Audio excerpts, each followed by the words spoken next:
இலங்கையில வாழ்ற ஒருவர் தன்னுடைய அடிப்படை தேவைகளை பூர்த்தி செய்வதற்காக ஒரு மாதத்துல 16,730 ரூபாவை செலவிடுறாராம். இந்த தகவலையும் இந்த ஆய்வுகளையும் யாரு வெளியிட்டிருக்காங்கன்னு சொன்னா, மக்கள் தொகை புள்ளி விவர திணைக்களம் வெளியிட்ட அறிக்கையில சொல்லப்பட்டிருக்கு. உணவு தவிர்ந்த தனக்கு தேவையான அடிப்படை தேவைகளை பூர்த்தி செய்வதற்கு ஒருவருக்கு 16,730 ரூபாய் போதுமானது அப்படின்றது தான் இவங்களுடைய கணக்காக இருக்கு. இது ஒவ்வொரு மாவட்டங்களுக்கும் வேறுபடுது. அதிகளவாக எந்த மாவட்டத்தில் ஒரு நபர் செலவு செஞ்சிருக்காருன்னு சொன்னா கொழும்புல தான் 18,044 ரூபா. கொழும்புல தான் ஒரு தனிநபர் அடிப்படை தேவைகளை பூர்த்தி செய்வதற்காக செலவிட்டிருக்காரு. ஆக குறைந்த இலங்கையில் இருக்கிற மாவட்டங்கள்ல ஆக குறைந்த செலவழிக்கப்பட்ட மாவட்டம் எதுன்னு சொன்னா மொன்றாகலை 15,999 ரூபா. இந்த செருப்பு விலை மாதிரி தான் இருக்கு. இந்த மாதிரி தான் அடிப்படை தேவைகளை ஒருவருக்கு பூர்த்தி செய்வதற்காக இந்த அளவு தொகை தேவைப்படுவதாக இந்த புள்ளி விவர திணைக்களம் வெளியிட்ட அறிக்கையில சொல்லியிருக்காங்க. நீங்க சொல்லுங்க, இந்த அறிவித்தல் அல்லது இந்த அறிக்கை, இந்த ஆய்வு சரியானதா? உங்களுக்கு ஒரு மாசத்துக்கு உணவு தவிர்ந்து அடிப்படை தேவைகளை பூர்த்தி செய்யறதுக்கு எவ்வளவு செலவாகுது? இந்த செய்தி ஒரு கவலைக்குரிய செய்தியாக இருந்தது. நான் அந்த செய்தியை பார்க்கும்போது என்ன நிகழ்வு, என்ன சம்பவம் அப்படின்னு சொன்னா, களுத்துறையில ஒரு சிறுவர் இல்லம். இந்த சிறுவர் இல்லத்துல இருக்கிற 3 சிறுமிகள் 13, 14, 15 வயசுடைய சிறுமிகள், அவங்களுடைய மைதானம், விளையாட்டு மைதானம் ஒன்று இருக்கு. அந்த மைதானத்துக்கு பக்கத்துல ஒரு கடை இருக்கு. இந்த கடையில என்ன செஞ்சிருக்காங்கன்னு சொன்னா, அதிகாலை 1:30 மணிக்கு இவங்க 3 பேரும் போய் அந்த கடையினுடைய கண்ணாடி கதவை உடைச்சு அங்கிருந்த சாக்லேட், லாலிபாப், இந்த மாதிரியான பிஸ்கட் ஆகிய பொருட்களை அங்கிருந்து எடுத்துக்கொண்டு போயிருக்காங்க.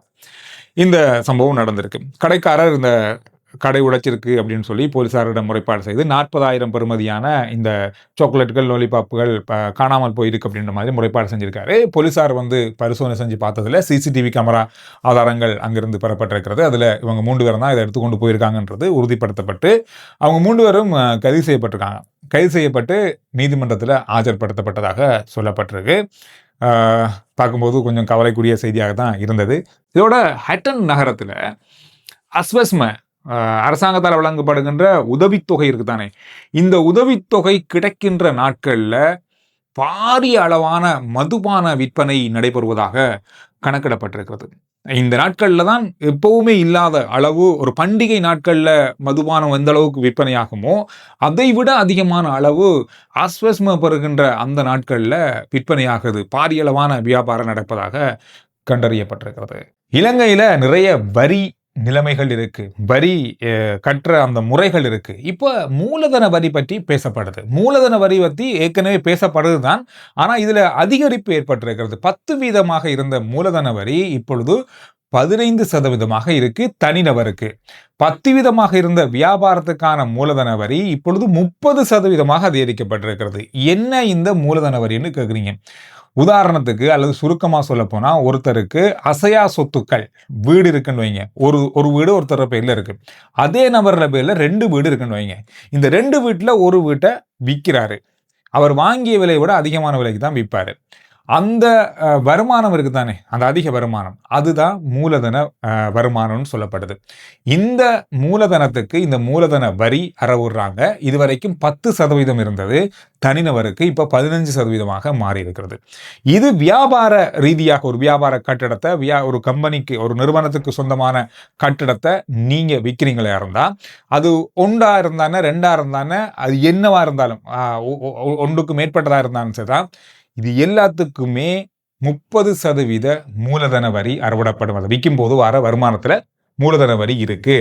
இது தொடர்பாக மேலதிகமா இன்னும் விளக்கமா தகவல்கள் தேவை அப்படின்னு சொன்னா கருத்துக்கள்ல சொல்லுங்க.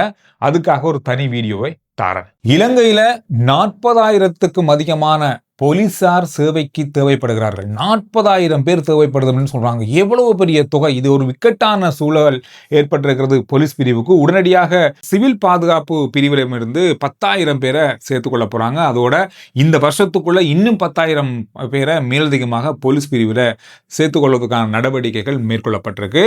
அதோட இன்று முதல் ஒரு விசேடமான போலீஸ் பிரிவு ஒன்று ஆரம்பிக்கப்பட்டிருக்கு, போலீஸ் சேவை ஒன்று ஆரம்பிக்கப்பட்டிருக்கு அப்படின்னு கூட சொல்லலாம். மோட்டார் சைக்கிள்ல ஆயுதம் தாங்கி பயணிக்கின்ற போலீசார் ஏற்கனவே இருக்காங்க. இது கொஞ்சம் அதிகரிக்கப்பட்டிருக்கிறது.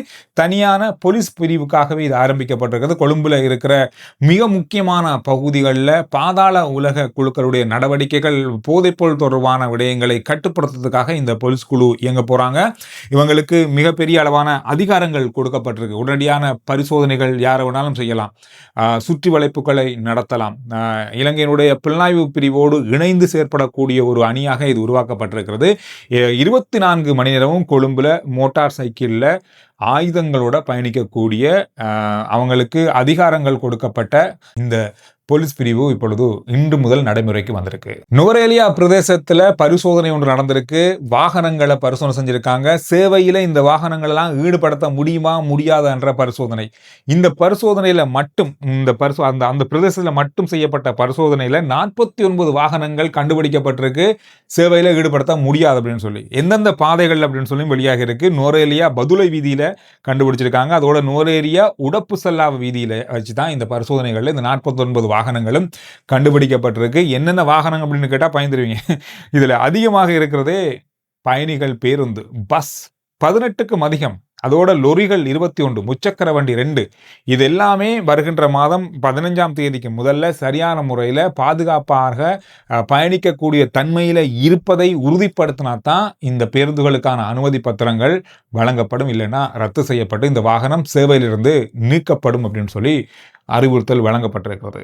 மூதூர் பிரதேச சபை பகுதிகளில் இருக்கின்ற சிகை அலங்கார நிலையங்கள், சலூன்கள் இருக்குதானே, இதுக்கு கட்டண விவரங்களோட ஒரு புதிய நிபந்தனைகளோட ஒரு அறிவித்தல் வழங்கப்பட்டிருக்கிறது. ஒருவருக்கு சிகை அலங்காரம் அல்லது தலைமுடி வெட்டுறதாக இருந்தால் 300 ரூபாய் கட்டணம் அறவிடப்பட வேண்டும். அதுக்கு அதிகமாக அறவிட முடியாதுன்னு நான் நினைக்கிறேன். எனவே இந்த மாதிரி ஒரு அறிவித்தல் வழங்கப்பட்டிருக்கிறது. இது தொடர்பாக ஒரு செய்தியை நான் பார்த்தேன். உங்களுடைய பிரதேசங்களில் சிகை அலங்கார நிலையங்களில் எவ்வளவு ரூபாய் கட்டணமாக அறவிடப்படுது அப்படின்றத கருத்துக்களில் சொல்லுங்க.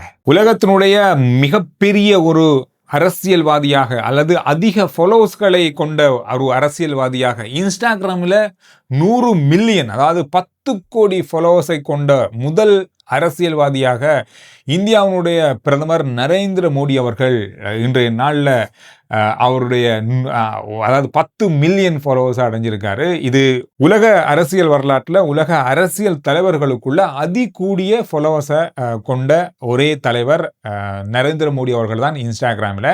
2வதாக டொனால்ட் ட்ரம்ப் அமெரிக்க ஜனாதிபதி இருக்காரு. 43.2 மில்லியன் ஃபாலோவர்ஸ்களை கொண்ட பட்டியலில் அவர் 2வது இடத்துல இருக்கார். எனவே இது ஒரு பெரிய நிமிஷம் சர்வதேச ரீதியிலான ஒரு செய்தியாக பார்க்கப்பட்டிருக்கிறது. அதோட உலகக்கிண்ண போட்டிகளில் இருந்து இலங்கை அணி நேற்றைய போட்டியோடு வெளியேறி இருக்கிறது, நேற்றைய தோல்வியோடு வெளியேறி இருக்கிறது. இலங்கை அணி என்னதான் வெளியேறி இருந்தாலும் இலங்கை கிரிக்கெட்டுக்கு எதிரான பலதரப்பட்ட விமர்சனங்கள் இப்பொழுது எழுந்திருக்கிறது. கிரிக்கெட் கட்டுப்பாட்டு சபைக்கு எதிரான பலதரப்பட்ட எதிர்ப்புகள் இப்பொழுது கிளம்ப ஆரம்பித்திருக்கிறது. இது வருகின்ற நாட்கள் இது பாரிய அளவான எதிர்ப்பாக மாற வாய்ப்புகள் இருக்கு அப்படின்னு சொல்லி எதிர்வு கூறப்பட்டிருக்கிறது.